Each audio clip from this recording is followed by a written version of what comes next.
The Ravens are back in the bank on Sunday with the Seattle Seahawks paying a visit to Baltimore on a cross-country trip. Now, this is a matchup between two of the NFL's top teams, and here's what the Ravens need to do to get a win on Sunday. Number one, they need to hold up well against this dynamic trio of wide receivers with DK Metcalf, Tyler Lockett, and then the rookie first-rounder Jackson Smith-Njigba. The Seahawks give their wide receivers plenty of opportunities. Just go out there and make plays. And they're going to be testing Brandon Stephens, Marlon Humphrey, and the rest of the secondary. They have big play potential in that receiving group. And Metcalf is a guy who can just out-physical DBs because of his size. So the Ravens have to hold up well against that receiving group. And then on the Ravens offensive side, I think this is a game where the Ravens need to get their wideouts more involved. It was a pretty quiet game for the Ravens receivers last week in Arizona.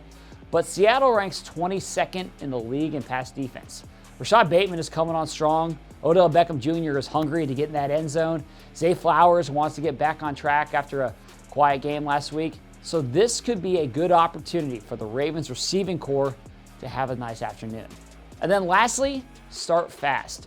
The Seahawks are the ones this week who have the difficult travel logistics. We spent all this time the past few weeks talking about the Ravens' travel situation, but now Seattle is the one who's going from West Coast to East Coast for that 1 o'clock game. That's a difficult situation for a West Coast team. So if the Ravens can jump out to an early lead like they did against the Lions a couple weeks ago, then that's going to force Seattle to be one-dimensional, and I think that could be too much for Seattle to overcome and climb out of that early hole if the Ravens can jump out to a nice early lead.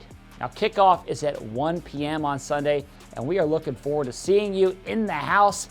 I also want to remind you that this is our food and funds drive. So make sure that you bring your food donations. You can drop that off outside the gates on your way into the stadium. So we can't wait to see you on Sunday. Thanks for watching and enjoy the weekend.